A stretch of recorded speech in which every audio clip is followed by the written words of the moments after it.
União, organização, tecnologia, vanguarda, evolução. Núcleo de Telesaúde do Hospital Universitário. Universidade Federal do Maranhão.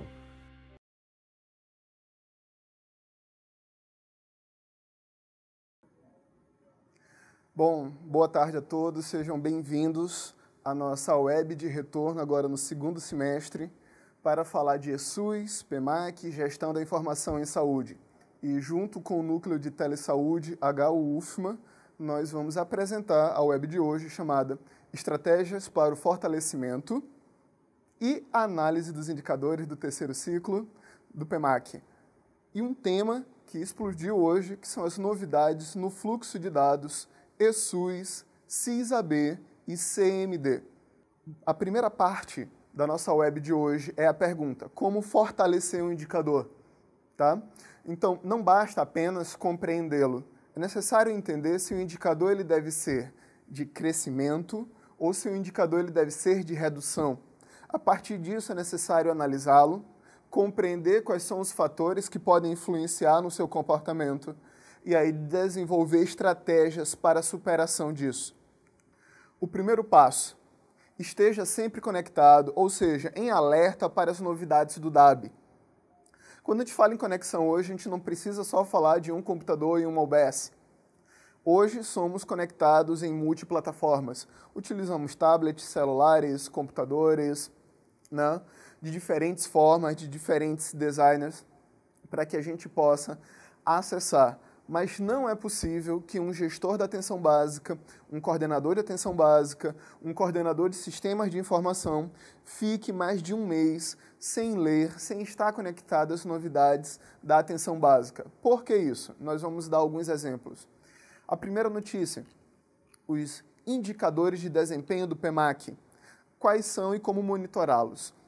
Dentro dessa matéria, que parece não ser nova, mas ela é nova, está ali, 8/9/2017, uma matéria do DAB, ele chama a atenção para a nova planilha de indicadores que está disponível lá no portal do CIS-AB e já deixa ali embaixo dois links, tanto para conhecer a plataforma, quanto para acessar os relatórios. E nesses relatórios já tem novidade, vamos mostrar para vocês. Primeiramente, lembrar quais são os indicadores. Nós trabalhamos os indicadores do PEMAC por grupos, da forma exatamente como é proposto no manual instrutivo do terceiro ciclo do PEMAC. Temos indicadores de acesso e continuidade do cuidado, indicadores de coordenação do cuidado, indicadores de resolutividade e indicadores de abrangência de oferta de serviços. A forma de analisar desses indicadores deve ser ponderando de que forma a minha equipe de atenção básica está apresentando seus resultados.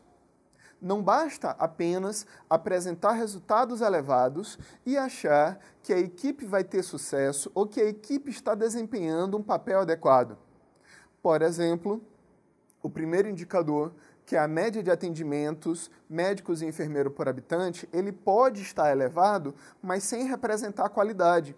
É por isso que nós temos que relacionar um indicador com o outro e entender se esse alto rendimento de uma equipe é caracterizado por uma organização da agenda ou simplesmente por uma elevação da demanda espontânea. E isso é perigoso para a atenção básica. Temos que também entender quais são as condições avaliadas, quais são as doenças prevalentes e como elas estão sendo atendidas. Essa análise ela também deve ser exportada para a saúde bucal, que possui a mesma ideia, tanto da oferta de serviço de saúde bucal para o público cadastrado, quanto da conclusão desse serviço.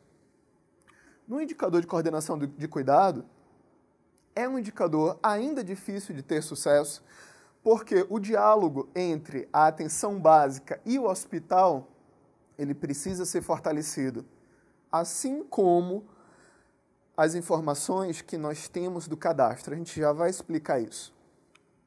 Os indicadores de resolutividade avaliam o impacto dessas ações.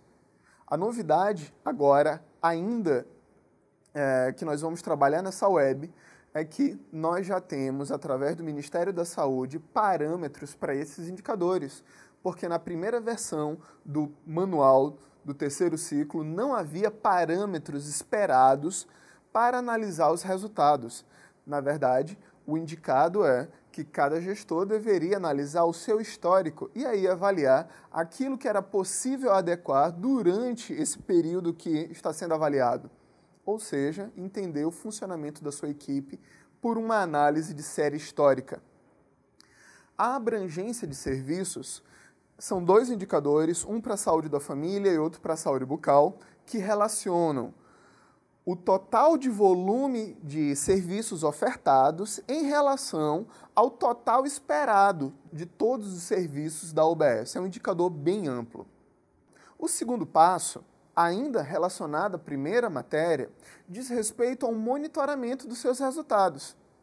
Algumas pessoas aprenderam aqui conosco que lá no portal do CISAB já tinha sido disponibilizado os indicadores somente de janeiro a dezembro de 2016. E agora, nessa matéria, os indicadores foram atualizados. Já existe informação do ano de 2017 até o mês de julho para os indicadores relacionados a atendimentos. A tabela de indicadores relacionadas ao cadastro, ela tem uma atualização menor, ela tem uma atualização até a competência de maio. Vamos explicar isso. Ao clicar no primeiro link, você vai ter acesso à tela de indicadores, onde você pode baixar duas planilhas. Basta selecionar o estado, isso está em acesso público. A primeira planilha já tem indicadores calculados e já feito a crítica se o indicador pode ser calculado ou não de acordo com o percentual ou número de cadastros por equipe.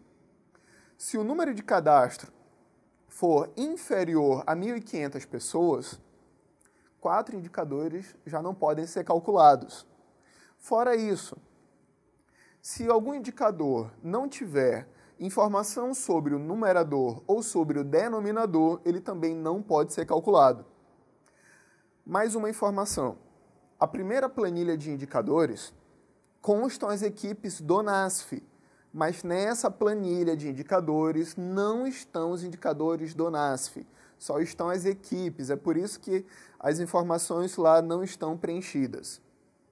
E para algumas pessoas que ficaram preocupadas ao longo dessas semanas, que estão investindo no fortalecimento dos seus indicadores, e essas planilhas não alteraram, porque elas não são automáticas, elas não têm uma periodicidade mensal, como os outros relatórios do portal CISAB.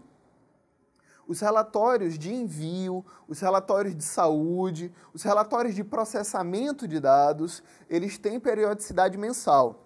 No entanto, essas duas planilhas não possuem periodicidade mensal. Tá? Para entender essas planilhas, existem legendas e existe uma nota técnica lá na página de indicadores do portal CISAB, que ela deve ser baixada, lida e estudada, porque essa planilha, por mais que ela seja sintética, ela pode gerar algumas dúvidas. E para as pessoas que tiverem o primeiro contato com ela, pode não ser fácil compreendê-la de forma satisfatória. Então, eu já trouxe algumas limitações e algumas reflexões. Então, eu já falei da primeira limitação, vou falar da segunda. Esses relatórios servem como disparadores de discussões. O que é que significa isso? Eu não devo ficar restrito somente a esta planilha. Como no terceiro ciclo do PEMAC, os meses que vão servir de referência para análise são de setembro, outubro e novembro, o sugerido é que as equipes calculem os seus indicadores. As equipes com o apoio da coordenação, com o apoio da secretaria, mas não fique dependente somente das informações que são disponibilizadas no portal CISAB. É importante que as equipes trabalhem os relatórios do Prontuário Eletrônico do Cidadão, conhecido pela sigla PEC. Tá? Como eu falei das legendas, é necessário mencioná-las, apresentá-las. Essa é a legenda do primeiro relatório que fala dos indicadores. Nós temos o sinal de alerta, quando existe alguma inconsistência, mas que pode ser calculado. Nós temos o X, que impossibilita o cálculo do indicador quando ele está zerado algum campo. Nós temos o símbolo verdinho para o OK. Nós temos o não se aplica, o não envio da ficha, que é o NEF, e o não se aplica. Por exemplo, o NASF ele possui um índice com 4 indicadores. Então, os outros 10 indicadores que existem no PMAC não podem ser aplicados para o NASF. Por exemplo, eu também não posso aplicar os indicadores da saúde da família para a saúde bucal. Então, é por isso que eu tenho essa diferença de análise de resultados. A legenda do cadastro é essa. Você vai baixar a planilha de cadastro do seu estado, vai filtrar por município e por equipe. E vai perceber que existem 3 siglas: alerta, monitorar e sem informação. O alerta é quando o número de cadastros por equipe está inferior a 1.500 pessoas. Com isso, já não é possível, já gera inconsistência. O monitorar, a partir de 1.500 pessoas, os indicadores serão calculados. E o sem informação também impossibilita o cálculo dos indicadores. Terceiro passo: envie seus relatórios para as equipes de saúde, compartilhe a sua informação. Os relatórios devem ser do CISAB, os relatórios do PEC também devem ser compartilhados. Por quê? A equipe ela não deve ser surpreendida com seus resultados. A equipe ela deve desenvolver a habilidade de calcular e avaliar aquilo que é feito. Então, foi colocado aí essas 2 figurinhas, né? Espelho, espelho meu, quem teria um resultado parecido com o meu? Eu posso fazer essa pergunta para os meses anteriores ou comparar a minha equipe com outras. Lembrando, equipes de zona urbana devem ser comparadas com equipes de zona urbana, respeitando as suas características e peculiaridades. Equipes de zona rural devem seguir o mesmo raciocínio. Por quê? Como o contexto muda, saneamento muda, alimentação, rotina, hábitos, vícios também, nós podemos ter perfis epidemiológicos diferentes que podem causar modificações também no comportamento das equipes. Então, tenha muito cuidado. O ideal, primeiro, é comparar o seu rendimento com você mesmo, ou seja, analisar o seu histórico. Depois, comparar com outra equipe de porte similar, em contexto similar. Quais são os desafios para quem analisa informação em saúde? Primeiramente, ainda existem equipes e municípios sem acompanhar os relatórios do PEC. Sim.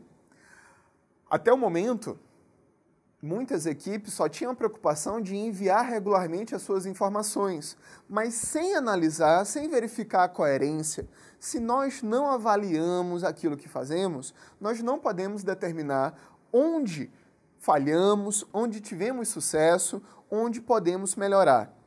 Segundo, municípios com baixo grau ou com reduzido grau de informatização. Se toda a informatização estiver restrita à secretaria, eu tenho 2 situações básicas. Primeiramente, eu não vou ter prontuário eletrônico, que é um processo gradual. Segundo, a informação ela vai ficar centralizada e vai depender de um reduzido grupo de pessoas. Isso, para quem quer analisar os seus resultados, é um fator dificultador.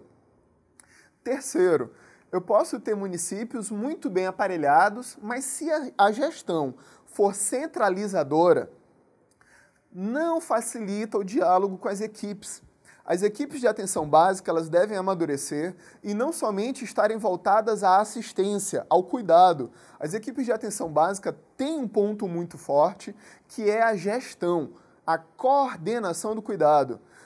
As ações e serviços de saúde devem ser planejadas de acordo com a área, que é coberta, a área descrita, o termo técnico, assim como com as possibilidades de atuação. Se eu tiver uma equipe em zona rural, que eu tiver rios, né, eu tenho que avaliar as características dessa população ribeirinha. Se eu não tiver rio, se eu estiver apresentando um processo diferenciado, eu vou ter que analisar e adequar a minha oferta de serviços. Terceiro passo, que é uma condição básica e se relaciona com o primeiro. Sempre atualize suas leituras.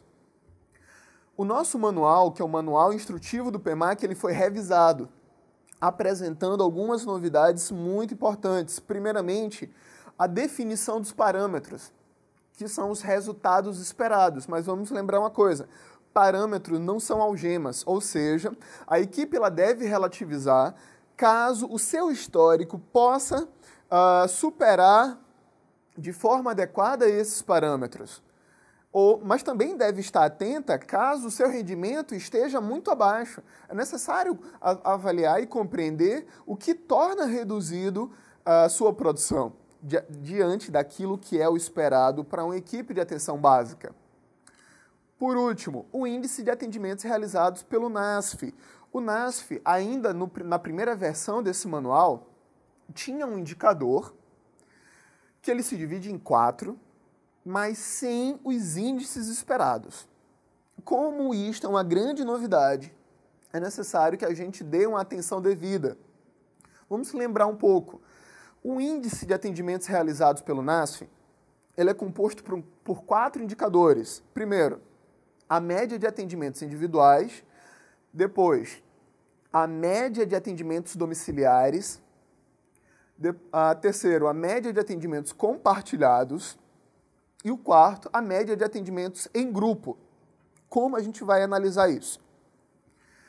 O primeiro indicador é a soma do total de atendimentos individuais realizados pelo NASF, mas o denominador a gente tem que ter um cuidado. O NASF 1, que trabalha a 200 horas mensais, como ele vai ser analisado? A cada 40 horas, divide esse total de horas do NASF por 40. Então, se o meu NASF for de 200 horas, o meu denominador será 5. Porque compreende-se nesse novo manual que a cada 40 horas corresponde a um profissional. Mas nós sabemos que é facultado ao município que tenha profissionais com menos de 40 horas.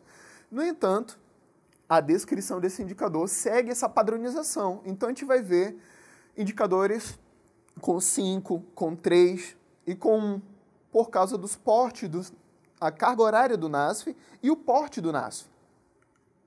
Segundo indicador do NASF, média de atendimentos domiciliares registrados por profissional. É o mesmo raciocínio, o total de atendimentos domiciliares, total realizado naquele mês, naquela equipe, dividido por aquele denominador que não vai mudar. Se for NASF 1, basta dividir as 400 horas por 40, vai dar 5. Ah, mas se eu tiver NASF 2, vou ter 120, é só dividir 120 por 40, o denominador vai ser 3. Jamerson, mas eu tenho mais ou menos profissionais. Essa é a regra de cálculo, que você vai avaliar a equipe.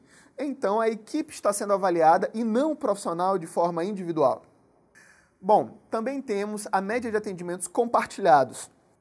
É o total de atendimentos compartilhados com a saúde da família dividido pelo mesmo denominador, que é a carga horária total do NASF dividida por 40.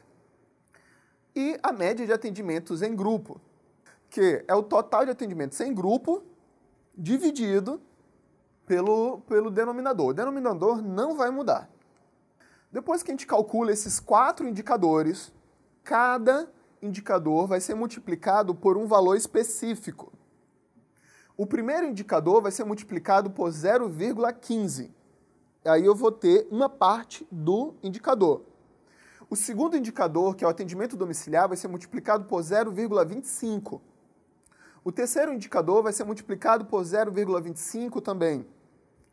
E a média de atendimento a grupos vai ser multiplicado por 0,35. O que é que significa isso?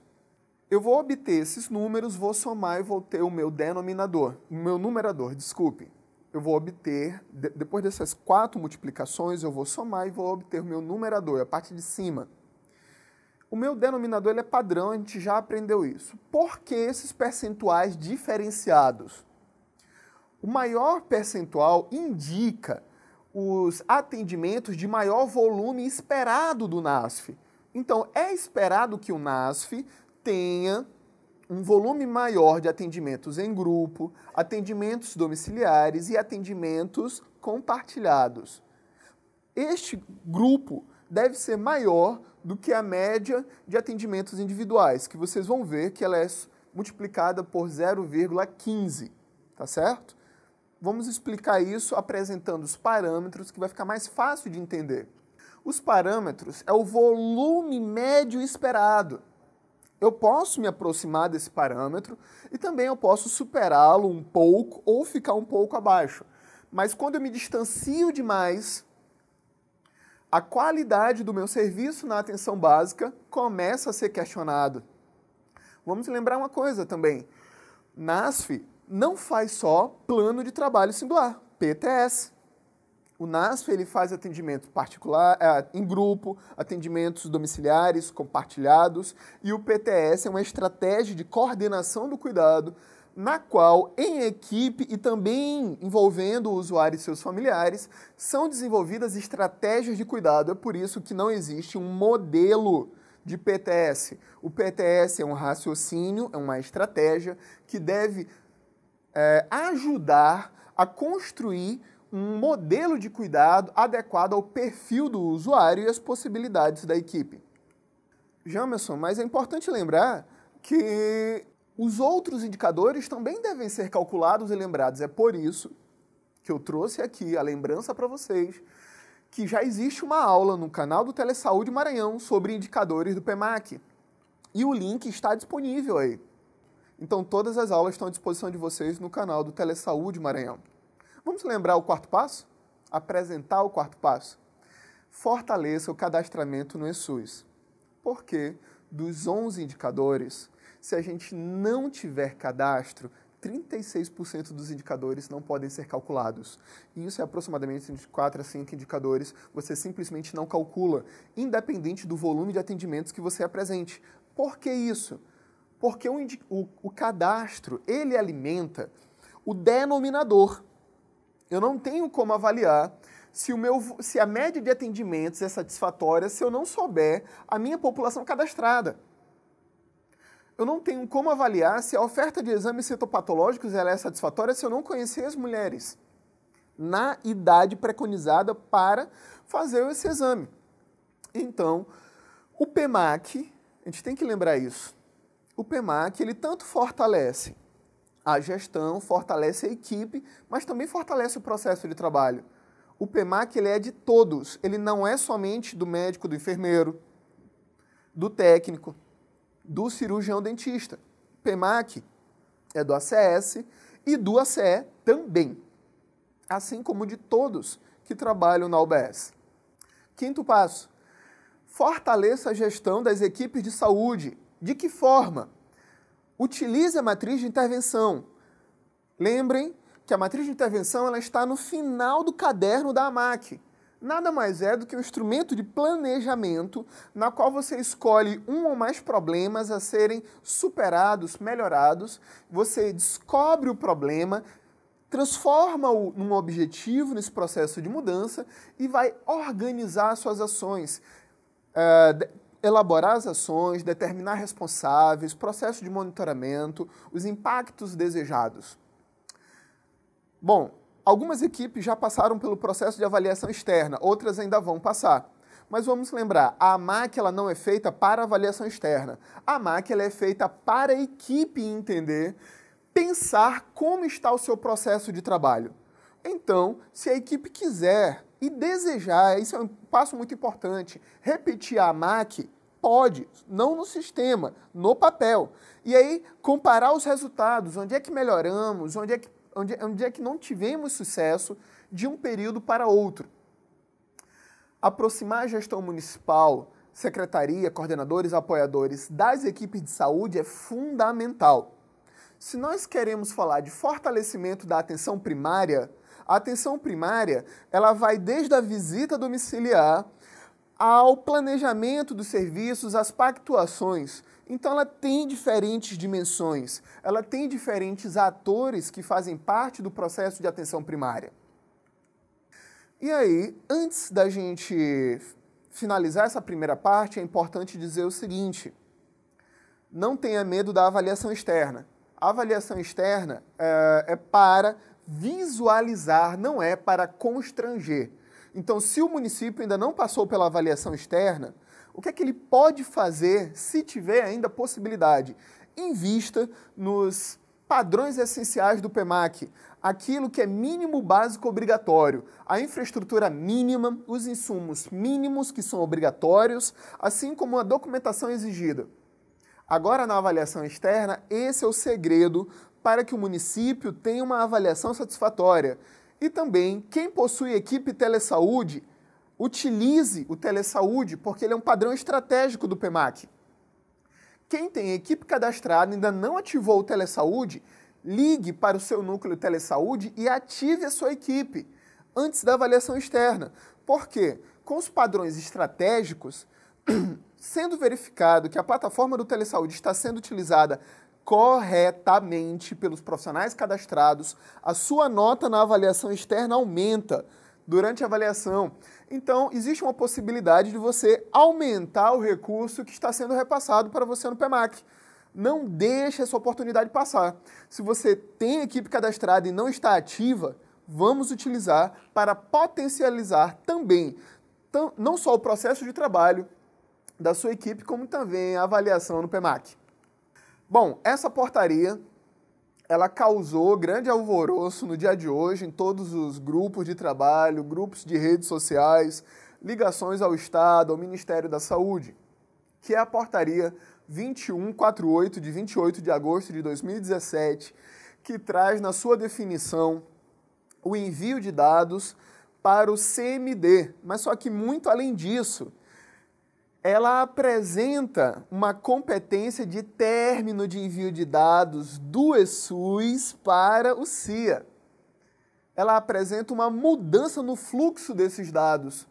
E isso vai trazer sérias características e implica no aumento de responsabilidade para os municípios. Vamos explicar isso. Essa portaria, ela considera a portaria 1412, a portaria de lançamento do PEMAC, e vem trazendo a consideração também da Comissão Intergestor Tripartite de 6 de 25 de agosto de 2016, que apresenta e institui o CMD, tá? Mas é importante lembrar o seguinte, que ainda no primeiro parágrafo dessa portaria, apresenta a informação de que desde 1º de janeiro de 2017, passam a compor os dados, né, do CMD, dessa nova plataforma de gerenciamento financeiro. E no artigo 2º cita o ESUS, que diz o seguinte: fica encerrada a importação de dados do ESUS da atenção básica, ESUS AB, para o Sistema de Informação Ambulatorial, CIA, dos municípios, a partir da competência de agosto de 2017. A competência de agosto de 2017 para o ESUS vai ser encerrada em 20 de setembro de 2017. É aí que encerra. Então, esse mês ainda pode ser enviado, tá? A partir disso, ele é encerrado. Mas a gente vai explicar para não ter que ficar lendo toda a portaria. Qual é o cenário atual? Temos duas possibilidades de alimentação do CIA. Primeiro, no ESUS. Ou você digita, alimenta o CDS pelas fichas, ou diretamente produz no PEC. No PEC é exportado um arquivo e esse arquivo ele é trabalhado no CIA. É o primeiro cenário. Quem trabalha ainda esse mês com o BPA-C, o BPA-I, que é o BPA individualizado e o BPA consolidado, preenchia a ficha detalhando o procedimento e esse material ele é digitado no CIA e aí processado e enviado. Esta portaria, ela cancela esses dois processos e substitui por este, na atenção básica. Não é mudado ainda, ela não cita média e alta complexidade. Esse é o novo fluxo de informações que os municípios tanto questionaram a partir de hoje. tudo vai ser informado no eSUS, que pode ser ou CDS ou prontuário eletrônico. As informações no prontuário eletrônico são enviadas ao portal CISAB, cujo limite é sempre o dia 20 do mês seguinte. O portal CISAB irá alimentar, ou seja, a responsabilidade do Ministério, alimentar o conjunto mínimo de dados, que é o CMD. Então, não existe exportação do BPA do eSUS ou preenchimento do BPA-C ou BPA-I e digitação. Não existe mais esse processo. Essa alteração do fluxo, que foi muito comentada hoje, ela vai trazer uma série de responsabilidades ao município. Vamos traduzir. Por que eu falo em novas responsabilidades? Por que eu falo em novo desafio? Primeiramente, é necessário que as equipes conheçam a FPO, a Ficha de Programação Orçamentária, para saber quais são os procedimentos que podem ser registrados e informados por cada equipe. As equipes não são padronizadas. Se o procedimento não estiver na minha FPO, não é correto. Eu tenho que conhecer aquilo que eu posso e devo fazer. Segundo, eu tenho que superar a cultura de preocupação única com o faturamento. Eu tenho que entender que faturamento ele é consequência da minha assistência. Ou seja, a preocupação com o faturamento ela é alinhada, igualizada com a qualidade da assistência. Terceiro, eu tenho um risco de impacto financeiro nos municípios que acostumaram a ter produções diferenciadas entre BPA magnético, BPA físico, né, de papel, e os dados registrados no eSUS. Os dados criativos que eram lançados no BPA não serão mais possíveis. Somente serão validados os processos aqueles que estiverem devidamente alimentados no eSUS. Por último, é o resumo. Só vale aquilo que estiver devidamente registrado no eSUS e enviado em tempo hábil. Quais são os nossos desafios? Primeiro, os municípios vão ter que desenvolver a cultura da gestão da informação. A gestão da informação, a valorização do registro, começa no atendimento, começa na visita domiciliar, começa no cadastro. Se a informação ela não é traduzida corretamente na ficha ou no sistema, os resultados serão plenamente inadequados, não serão coerentes com a produção da equipe. Segundo, os prazos devem ser respeitados. Muitas equipes ainda até este mês e no mês anterior enviavam de forma atrasada suas produções. Agora aumentou a responsabilidade. Se eu atrasar o envio da minha produção, eu já vou ter uma queda no BPA. Se eu mantiver a ausência da informação, eu vou ter a suspensão do PAB variável e também a ausência de informação no BPA. Não vão ter essas duplas passagens de recurso, esses repasses. Então, tempo hábil não é esperar até o dia 20 do mês seguinte. Tempo hábil para atenção básica, tempo hábil para a gestão da informação, é sempre manter o fluxo de dados atualizado. Se eu puder enviar diariamente, eu vou enviar diariamente. Se eu só puder enviar semanalmente, se eu só puder enviar quinzenalmente, ok. Quem depender de envio mensal da informação corre um grande risco de perda dos seus dados. Por quê? Se o computador principal vier a apresentar alguma pane, algum problema, você corre o risco de ficar sem o envio da sua informação. Se você enviar diariamente, quinzenalmente, semanalmente, mesmo que haja alguma perda de informação devido à pane técnica, nunca será total, será mínima, será parcial.